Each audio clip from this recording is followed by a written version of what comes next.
Hello. Thank you for joining us on KERB TV. My name's Jack, and we're here on the fourth day of our KERB workshop, How to Run Your Own Street Food Business.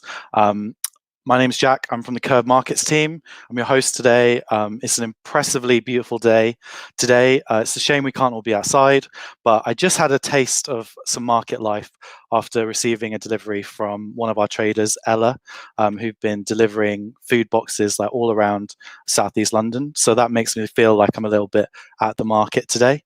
So my street food craving today is definitely an Ella falafel wrap with all the trimmings. And if you, like me, love their Eastern Mediterranean delights, then please feel free to support them at kerbfood.com store, where we are running our Keep the Wheels Turning campaign.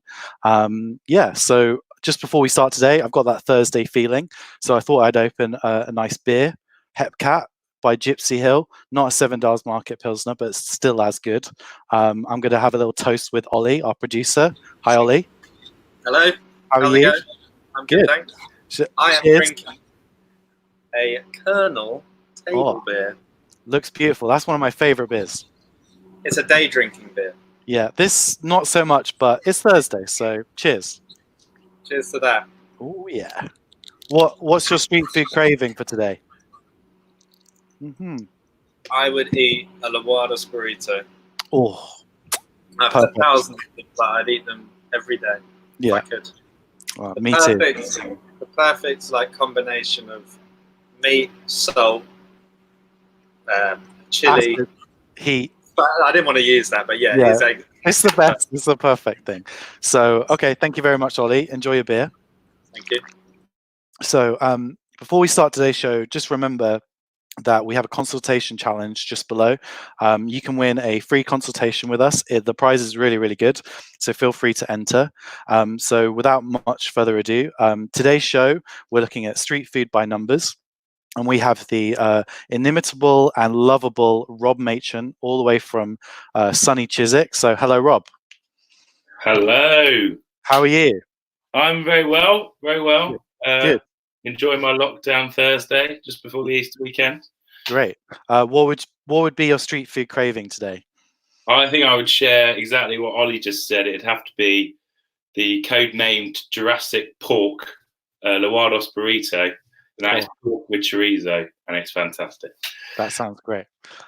So obviously you're KERB's head of membership, and today you're going to be talking to us about street food by numbers. So what's that kind of going to entail? Well, it's just to sort of run through accounting for a street food trader. So it's trying to keep it simple. It's understanding that most people get involved in street food without thinking they're going to have to worry about accounting all the time, but giving them the full breadth of what they need to do in terms of the fact that they're running a business, and any business needs to use the numbers. Okay, and you've done this at some of our workshops before, so this is something that is really, really important to people starting their own business. Like if you start this stuff from the beginning, it makes it a lot easier down the line.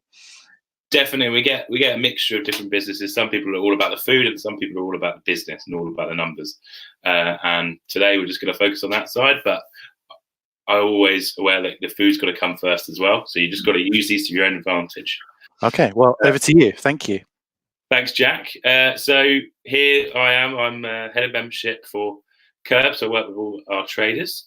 I used to be KERB's head of operations and finance.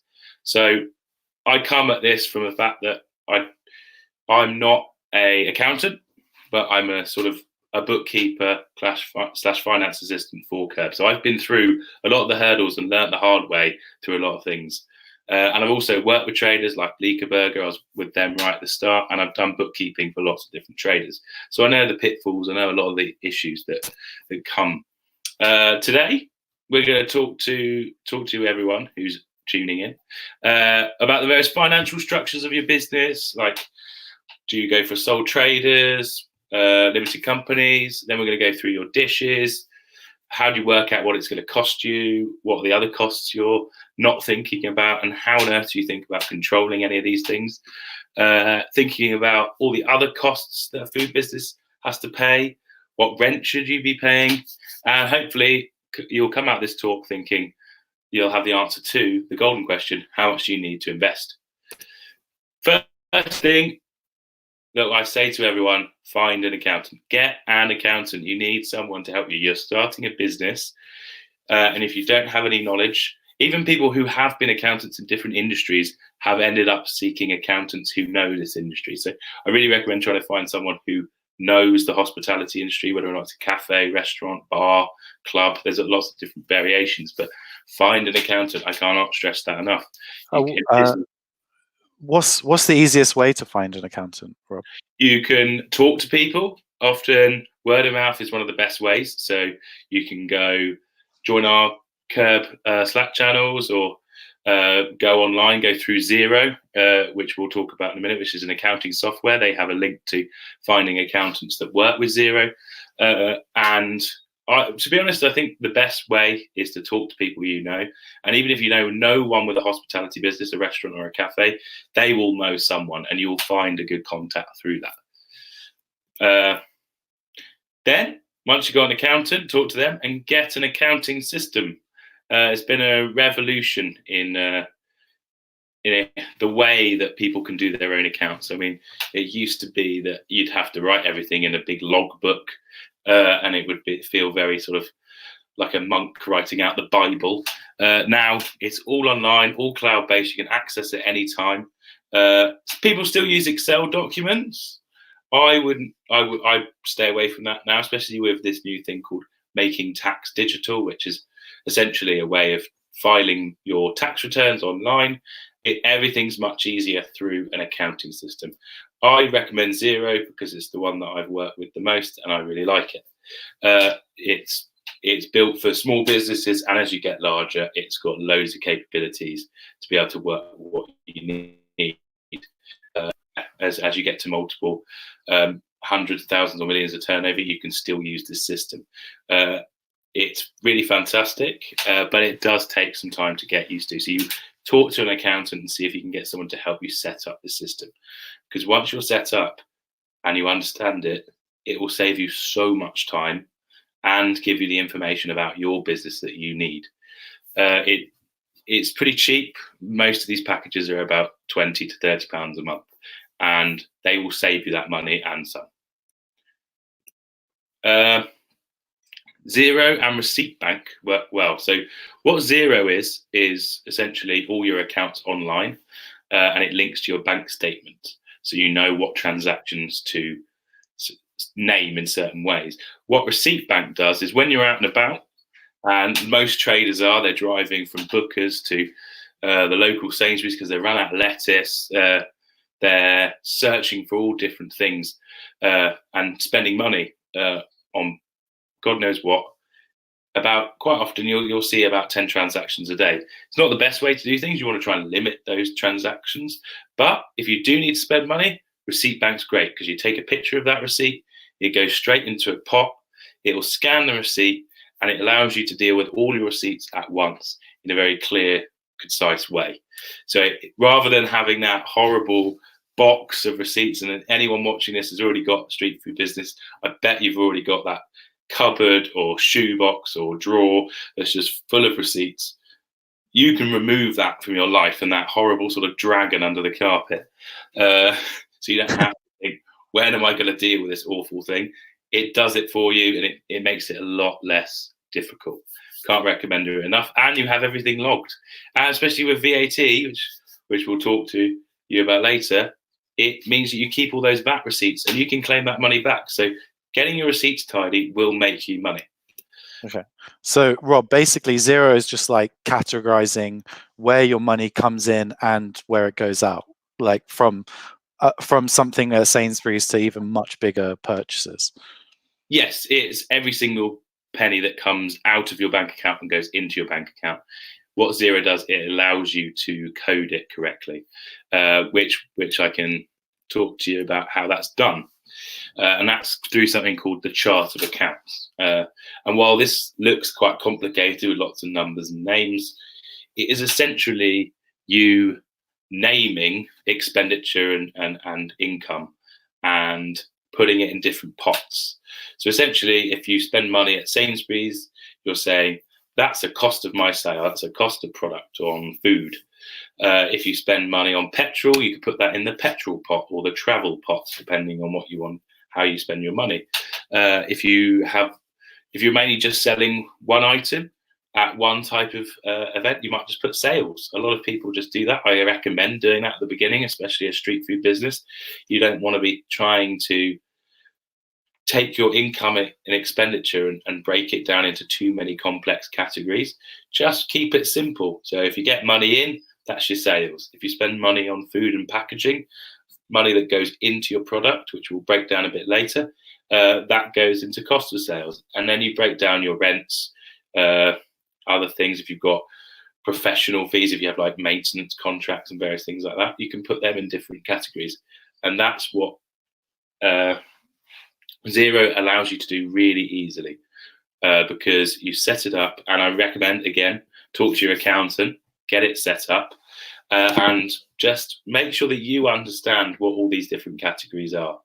And they all have different codes in Xero, so you can work out which ones are which, and you don't create ones that are the same. And they have the VAT on them, which is crucial, because a lot of the accounting system that you have will do for you is calculate your VAT at the end. So you want to make sure that you understand when you're spending money or taking in money that the right VAT is coded on it. So it all calculates it for you at the end of the quarter.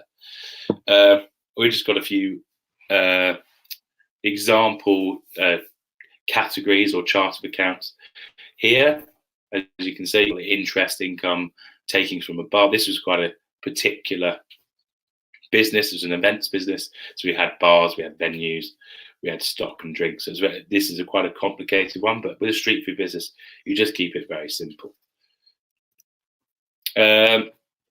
So you've got your accounting software and you've kind of worked out that, and you've got an accountant.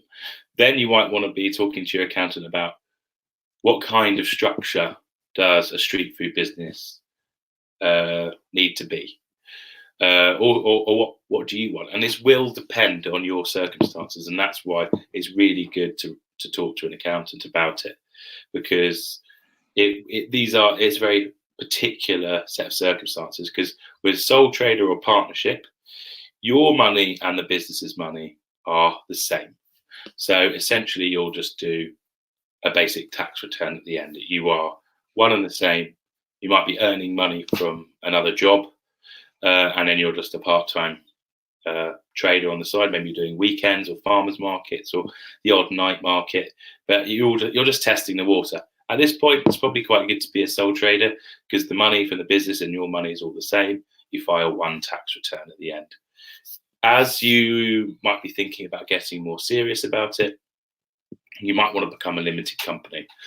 That will mean that you have to do more accounting work. You will have to file quarterly end of year accounts. If you're VAT registered, you have to do quarterly VAT returns.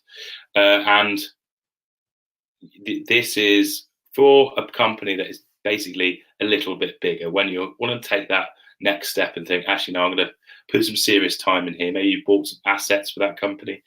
And limited companies are good to build if you want to protect against any losses that the company might incur, where a sole trader will have complete liability. If you end up having large bills to pay as a sole trader business, that will influence the liability you have as a whole person. Whereas a limited company, you do have the protection of being a business and being able to dissolve that business if the worst case happens. So I really recommend starting as a sole trader, but over time thinking, I want to make a deal of this, I want to make a limited company, and then talk again to your accountant about how to structure that. There is something called a partnership LLP, which is essentially a sort of merging of a partnership with a company. It's a limited liability partnership.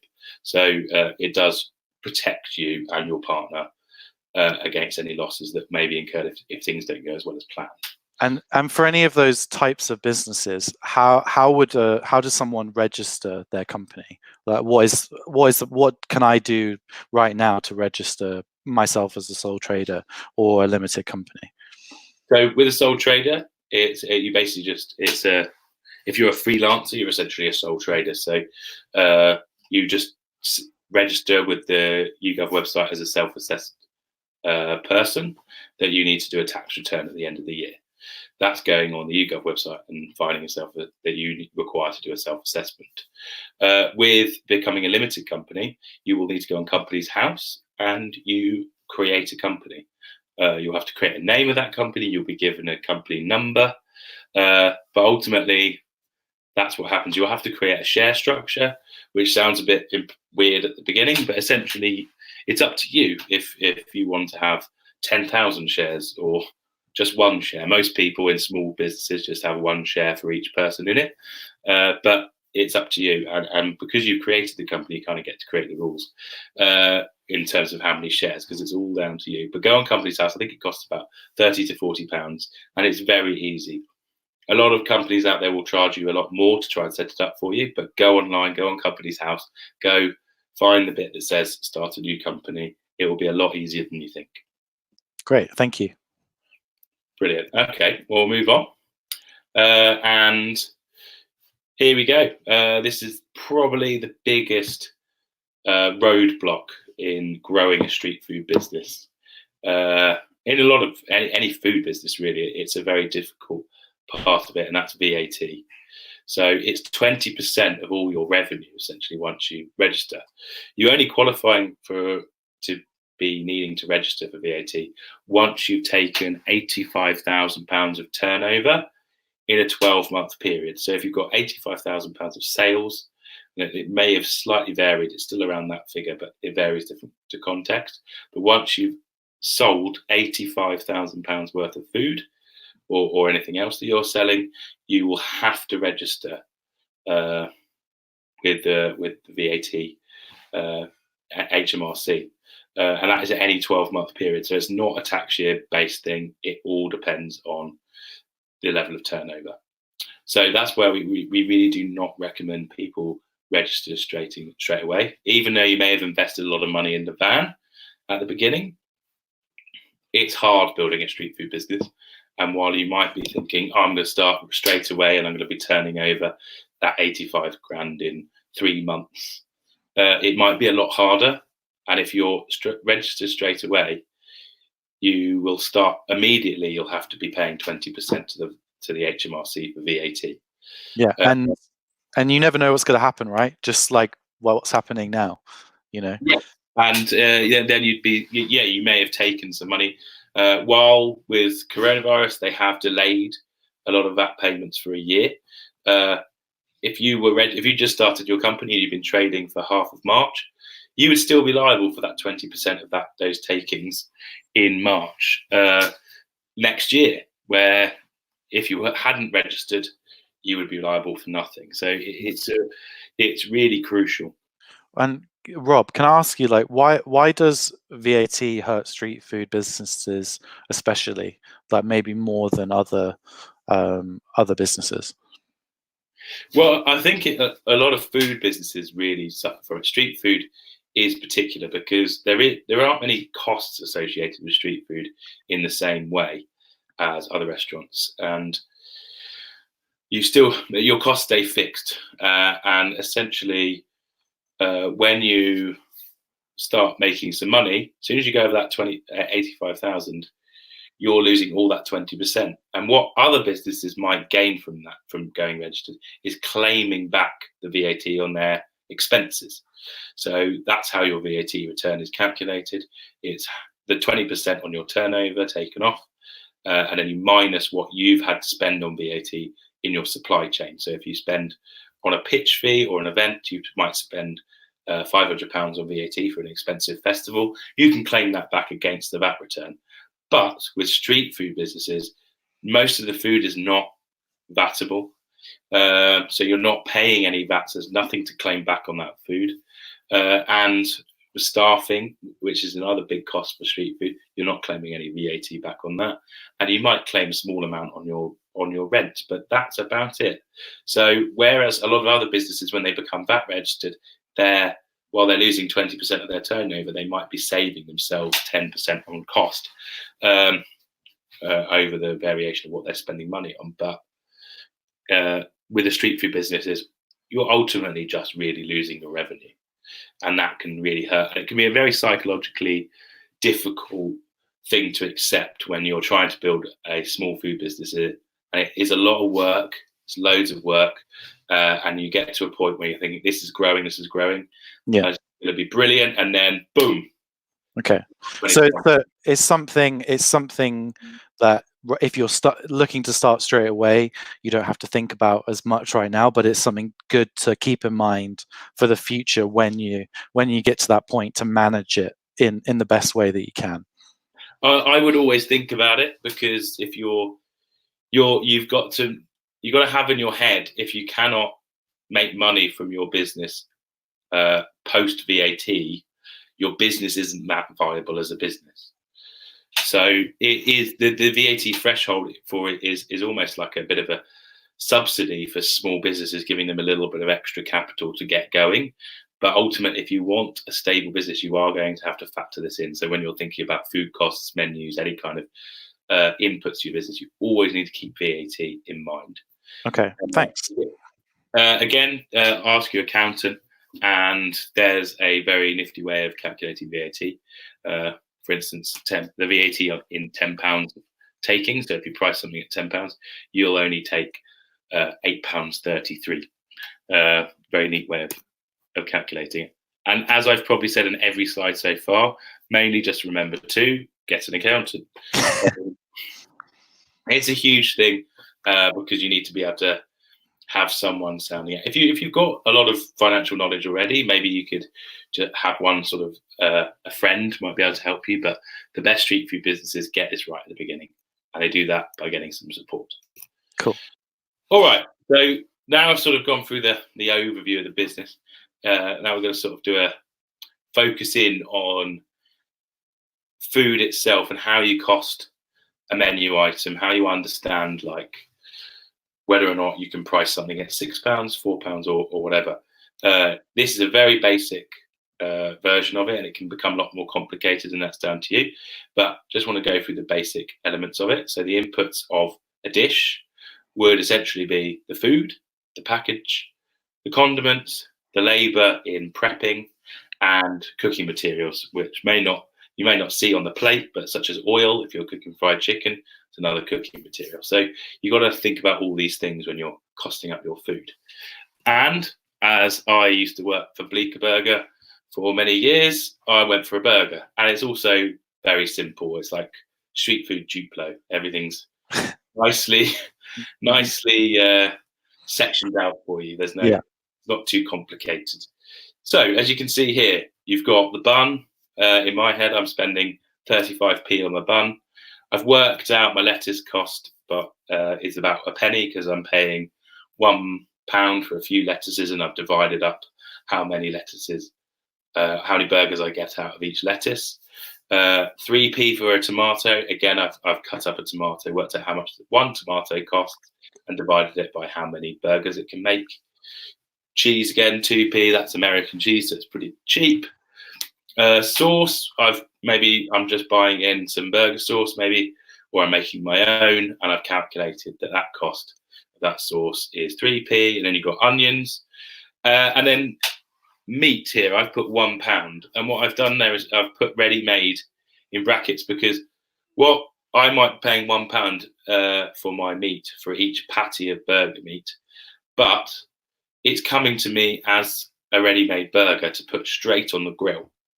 You might find that you could get meat cheaper than that for the same weight in meat for 70p per burger. But what this has done is that I'm buying it for £1 ready-made, so I'm saving on any labour time in prepping that burger meat. It's ready to go. I can put it straight on the grill, season it, absolutely fine. And that's worth it, because I know as soon as I rock up to a market or an event, I've got all my ingredients and I can start cooking burgers really, really quickly. The box, it's 5p. You've got to put your packaging price in, because what we're trying to do here is everything that you would give to the customer, what price, how much does that thing cost? So the burger in the box with the napkin, how much does that cost? So we're pricing in the box for 5p and napkins at a penny. That is probably a wildly expensive napkin. I think they're probably more like 0.000 penny, but we'll just go for ease of maths. We'll go for a penny. Oh, 1 second. The total of that is £1.51. So if you add all those inputs together, so the burger itself in a box with a napkin costs me £1.51. So now we'll move on to the next thing, which is the fries.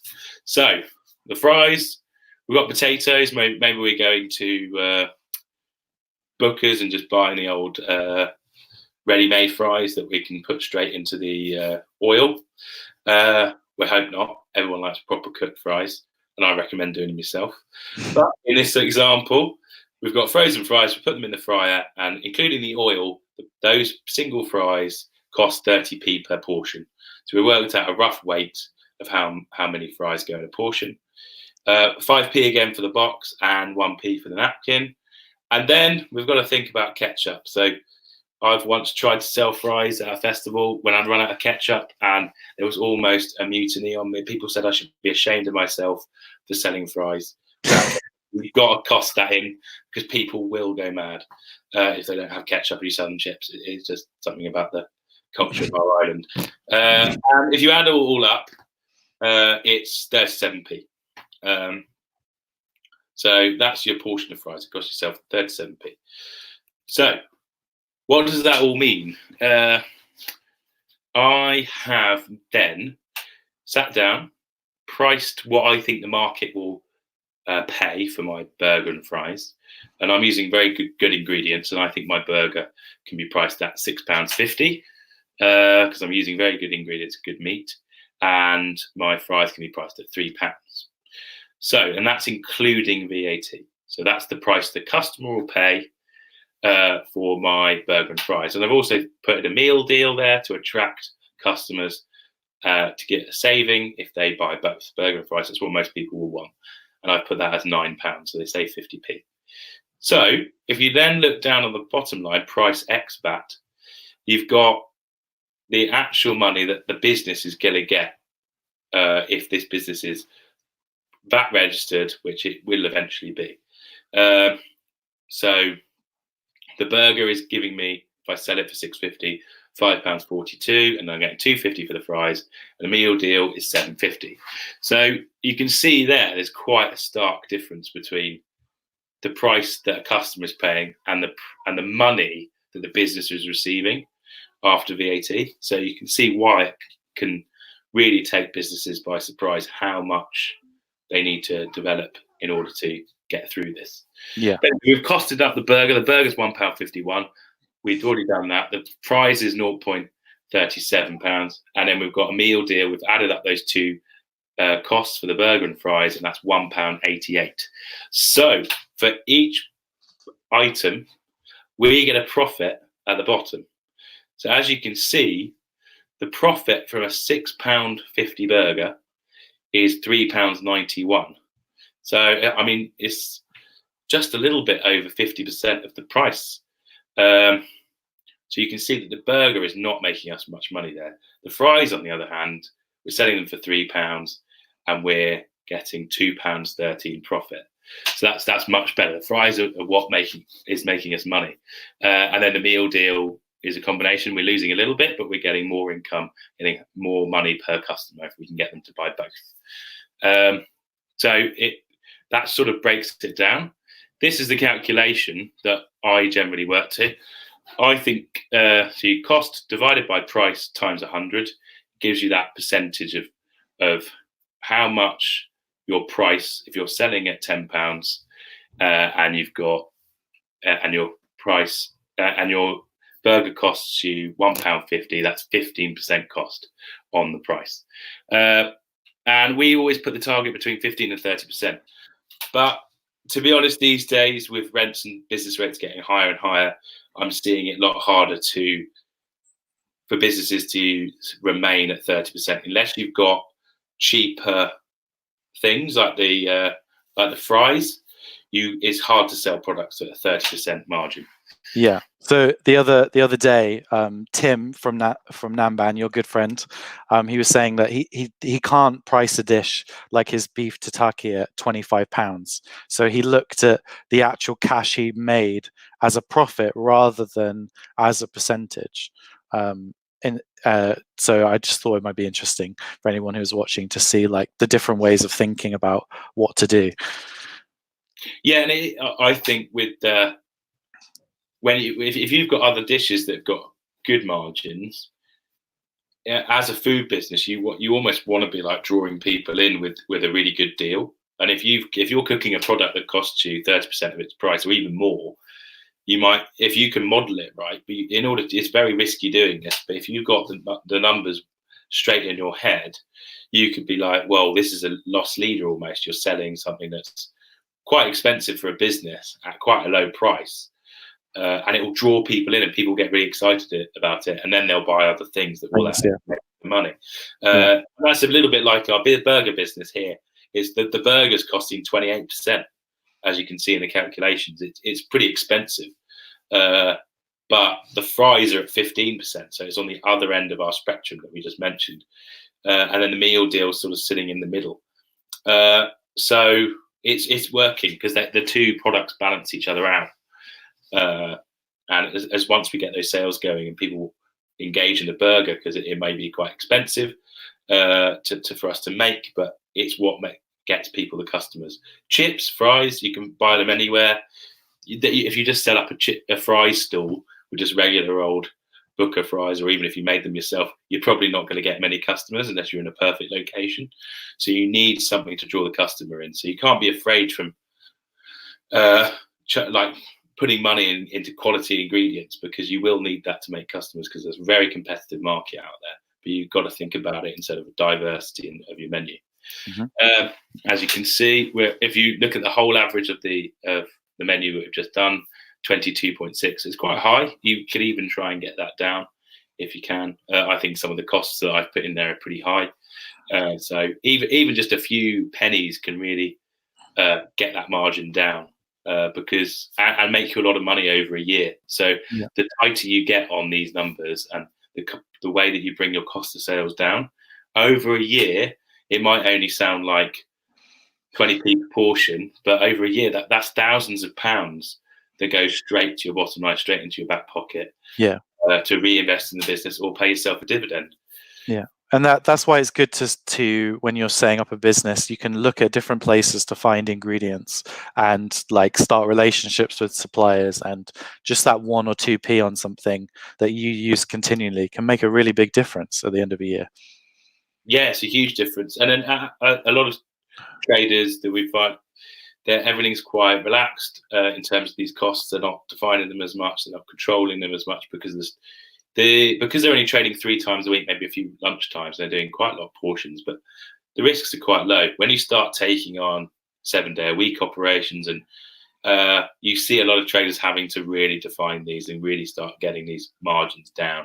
And even something like feeding your staff, I recommend everyone allows their staff to eat the food if they're working hard for you, but you've got to work out exactly how much that's costing you, because a burger, a shift with 10 employees eating that burger, over a year that could start costing you £10,000. So it's just making conscious choices, and if you really drill into these numbers, that's what it allows your business to do. It makes you get to make like adult decisions about every single thing that's happening by considering the data and what actually consequences might be of making those decisions. So our burger business is doing pretty well, but if you were doing something completely different, like a curry, this is, I think, a picture of Spice Box curry. Big shout out to them. It's delicious. And it's a lot harder to define, because look at the ingredients list on the left. So many more ingredients going in than our burger. Our burger was very simple, really easy to understand. You could see all the components and the costs right there, where with all the spices and the various inputs into a curry, for instance, it's a lot harder to get your head around. And then you've also got the labor cost. So if you're paying a staff member an hour of work, of wage, to make the curries, to do the prep before your event or your market, that's got to be factored into your cost, because that's costing you money, that's costing the business money, and that's going straight into that product. It's quite hard to sometimes separate that out, but you've got to really try and work it out, because it's the difference between understanding your costs and not. And then you got portion control. I mean, I remember a trader that was had a model, they were expanding, and they thought they were getting 50 portions out of their batches of curry that they were making, but they're only getting 30. And they almost went bust because they weren't on top of this. And it's very easy theoretically to think, oh, everyone's going to get 20 portions out of this much curry. But unless you've got a way of weighing it, that's what I used to work at Leon. Leon weigh everything. I think they do that at McDonald's. Or you've got a very good like spoon mechanism or something like that. You've got to really, really think about how you define that. Okay. Just to let you know, Rob, we'd gone over a bit, but it's okay. I'm just going to say for like another 10 minutes, if that's okay. All right. So we'll speed up a little bit. Thank you. No, this is gold. Like this to so many people. I want to make sure everyone gets that information. So thanks. No, brilliant. Let's carry on. We're not too far off. So last thing is just prep kitchen. If you do a lot of prep, you will need to have to pay for kitchen space. If you're a market stall that buys all their food in and can do a bit of prep on the stall, it does save you a lot of time and money. You might not need a prep kitchen. Prep kitchens can be quite cheap. I mean, I know some people that pay about £500 a month, and it's quite nice to have a base for your business anyway. So what is the startup cost? So I think from speaking to people, I think £5,000 is pretty much the minimum you can do for a gazebo setup in street food, but it completely depends on what businesses you want to start up. If you're selling a burger and you're doing chips, you might need to buy a deep fat fryer, a gazebo, you might need to get a van. £5,000 for the basic equipment, flooring, gazebo structures, you should be able to get away with that, but you are going to need more money than that. That's just for the actual structure and the equipment. Vans generally about 30,000, a lot more expensive, a lot more money up front, but does save you lots of time and effort. As I said before, it's really relative to your plan, whatever you want to cook. You need to cost in when you're thinking about startup costs. How much do I need the money to pull the trigger on your business? You need to think, I might not make any money from this for 6 months, and see what kind of revenue you can live on in terms of your household. Because if you don't think about that, you could easily just have slightly too big of dreams and then come a cropper when you realize, oh, it's a lot harder than I thought. Yeah. And you might have had a really good idea, but it doesn't go anywhere. And then this is big one. I mean, a lot of traders never really ever had an actual goal, but I always say don't chase the money, chase the goal, because you've got to really think about what you want to do. If you want a restaurant, street food might not be a place to make money in the meantime. You might want to sell something for a bit cheaper, lower your costs so you can break into the market and then really get people eating your food. Because if you really want a restaurant, the biggest thing for you right now as a street food trader is getting more and more people eating and talking about your food. That's the goal. It's not trying to make an extra £10 each time you trade, because that £10 is not worth that much to your long-term goal. Yeah. I always think of at one of our last workshops, we had Tucker, who came through our incubator program, and the approach that they took was, we're going to get a van and we're going to invest this much and we're going to do it for a year.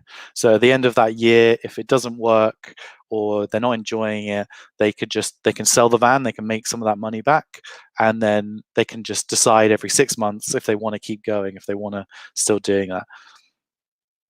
Yeah, it's a really sort of well-rounded idea about why they went into the business, what they wanted to do, and they clearly had enjoyment as a big factor of why they wanted. I think they both.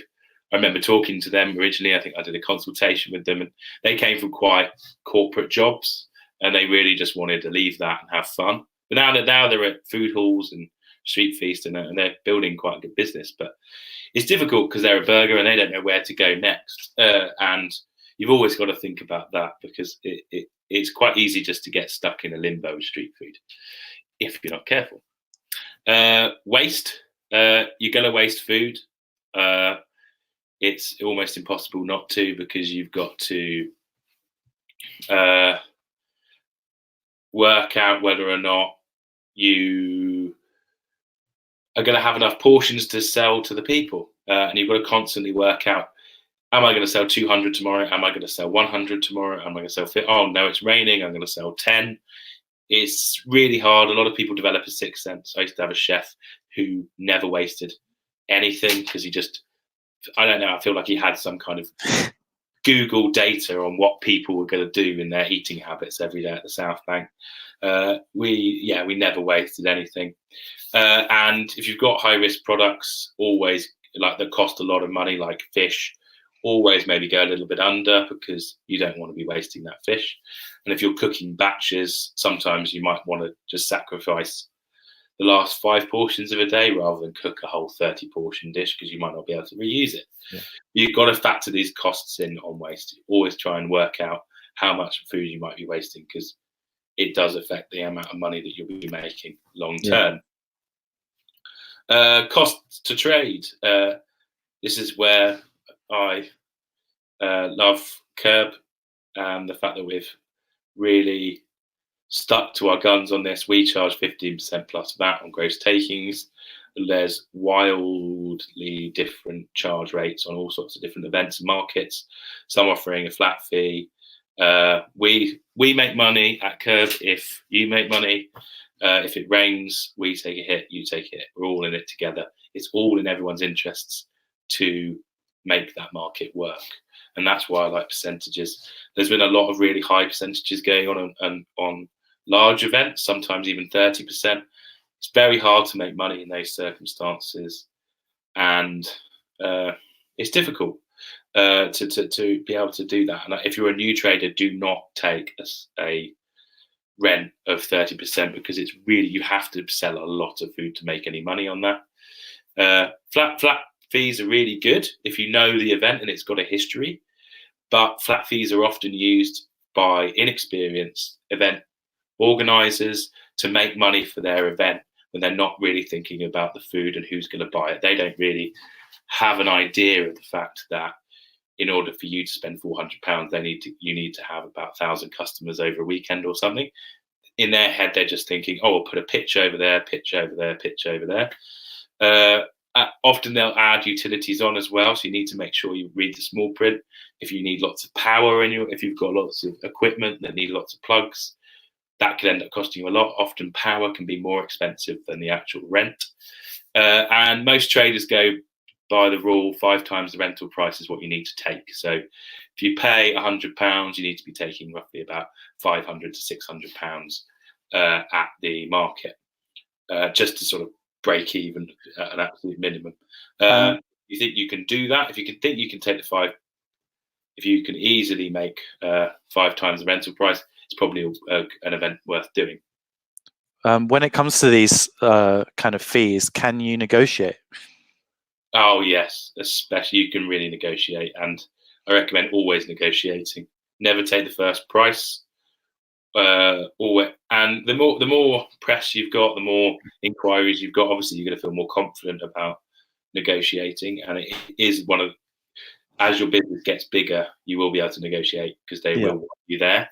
But even from early on, always negotiate, especially if it's an event with quite a short turnaround. So if they're asking you about a month before, they really need to fill that pitch, and eventually they're going to work out that they'd rather take a price on the on their income rather than just leave it empty. And that's when you negotiate switching for a flat fee plus a percentage, which is a model out there quite regularly. Pay 100 plus 15%. Yeah, that's why the fact that we keep it 15%, like we don't really need to negotiate because we're in it together. Like we do well if you do well. Yeah, and that's ultimately the thing. Sometimes you have a percentage model, and you got to remember, why does the event want you there? There's loads of different events that have inflated sense of how many people are going to eat at their event, or how many people are coming, what are the ticket sales of that event.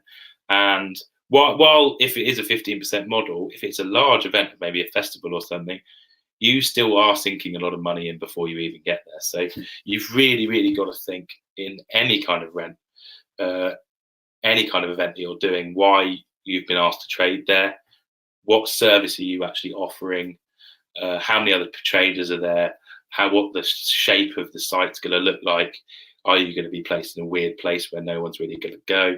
You got to think about all these things before really taking on a big event.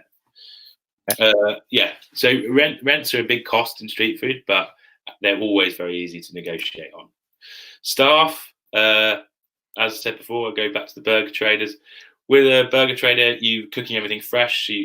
While you save on the prep cost of staff time having to prep the food, you spend a lot during service because you need a lot of people cooking the fries, the burgers, the buns, sending the burgers out, taking the money. You need a lot of staff to get 100 burgers out quickly. Where a curry trader, they may have spent a lot more money on staff prepping the curry, but they might only need 2 people spooning out rice and curry. Staffing in London and the UK was getting harder. I mean, right now we have no idea what kind of landscape hospitality is going to result in post coronavirus, but there was a real shortage of staff. We really recommend paying London living wage because it does help the industry, and it's just people need to be paid well, and they all work really hard. And if you can get people on payroll with coronavirus, we've seen how many businesses have been able to offer the government's job retention scheme to those people who have put them on payroll, and 0-hour contracts. Because where some people there is a culture of quite flexible staffing. So if you've got really good people, try and keep them. Paying yourself. This is a really crucial element. You've got to work out how much you can afford to live off. Most people will take a tax-free amount. If they have a limited company, they can pay themselves £800 a month and then pay themselves from dividends, and that's the profits of the company. And when you get an accountant, you can talk to them about whether or not how you can pay yourself through that. Obviously, your business in a street food world is your life, so you probably are you're working a lot of the time, so you will be able to put some of your phone bill contribution. If you're using your house as an office, you might be able to claim on that. So there's lots of different things that you can do to sort of offset your tax using dividends, but we really recommend getting on PAYE as soon as you feel comfortable, because right now, again, with coronavirus, you've got job retention scheme. If you're a director of that company, but you're paying yourself a wage and you've got no work, you could take up the job retention scheme offered by the government. And there's a big problem with street food traders where they kind of don't pay themselves much, and then they think they're building a business, but they're not costing their time into the business enough. Yeah. And if they don't do that, they don't really know how that business is working. Like when you incorporate all of its costs and all of the energy going into it. So it's quite crucial that you have that costed into your what you're doing. And so take your money you've earned and invest it in assets. If you're not constantly reinvesting, if you don't want a restaurant, a lot of people in street food will invest money. If they're doing well, they'll try and invest it, and people do buy houses and things if they can. It's very hard. You have to have a long trading history, but you can do it if you really want to. Income streams. There's lots of different ways of making money in street food. You've got pub residencies. Often don't make much money, but can save you costs in terms of prep kitchens and give your brand a base. Supper clubs, great marketing campaign, and you can make a one-off good chunk of money if you do it well. Markets are great, especially when the weather's good. Same with night markets, a bit more of an evening trade, and quite a lot of engaged people go to night markets. They're really engaged in your food. It's not just markets at lunch, can sometimes be, not KERB ones, but functional. They're not really engaging in your brand or anything like that if you do want to build a further restaurant. You've got events, trading events like BST and then you've got festivals. We do at KERB a lot of prepaid corporate events, which are really good because you get paid £1,000 for the day, and you know exactly how much money you're going to make and how many portions you need to do. And then a lot of our traders have done sauces and retail products. The Rib Man probably being the most successful with his Holy Fuck sauce, which is brilliant, but you've got to watch out for it. Other costs, you got van costs, you got gas and petrol. You're always going to be buying kitchen equipment. You can never stop buying it. Nisbets will become your one and only favorite store. You need to get insurance, public liability insurance. That's going to cost you a certain amount per month, depending on what you're cooking. Recommend that you get a website. You're going to have to pay for that. Marketing, you might want to do elements of that. You might want to get a photographer out down. We really recommend everyone gets photographers, get professional shots. That's going to cost you money. And again, I put you again. You've got to cost the owner of the business into the business plan. Like, how much can you live off? And really think about that, because it will help you. Because there's a lot of highs and lows in street food. And if you're surviving in your household and that's not stressing you out, it will keep you energetically ready to continue facing the challenges of your business. I did not quote this. This is one of the most churned out sayings. Turnover is vanity, profit is sanity, cash is reality. Cash really, especially right now with coronavirus, cash really is everything. What you've got in your bank really, really is what you need to really hold on to and work out. A lot of people end up paying, when they're new to this, paying invoices as soon as they get them. Don't pay them on their due date. Hold as much cash as you can at all times. Can't recommend that enough. Thank you. Final bit, forecasting, something you will want to do when you can. Talk to your accountant about it, but it's just basically mapping out how much income you're going to get, costs and profit, and then hopefully cash flow. So all of these things, turnover, profit and cash, can be planned, and you can set yourself targets. So you know what success looks like in 3 months' time, and that's a key thing. Great. Thank you so much, Rob. That was amazing whistle-stop tour through finances. If you had one piece of advice for people watching this today, what would it be? Get Xero and get an accountant. Great. Yeah, definitely. Get someone supporting you in making that system work, because it will give you more information about your business. Yeah. Anything else. Okay. Thank you so much for joining us, Rob. Really appreciate it. Thanks for having me. So, thank you very much for staying with us. We went a little bit over, but such good advice and insight from someone who's worked at KERB for a long time, worked with hundreds of traders who've thought about finance and had those challenges. So I definitely recommend getting an accountant or Xero.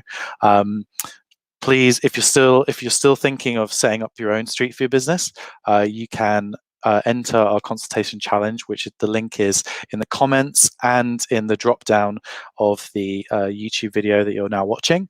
I'm going to go enjoy the rest of my beer. Going to see how long my beard's growing, because it's getting quite long, especially this bit. And yeah, please don't forget to support our traders at kerbfood.com/store. We're going to be back tomorrow on Good Friday with Theo, our head of markets, on how to get your first pitch. So whilst you're doing all these other things in the background, when we're all allowed back outside, when the lockdown is over, you can get on that market and start sharing your food with the world. So see you tomorrow at 1 o'clock. Fill in the consultation challenge. The prize is amazing. And see you tomorrow. Thank you very much.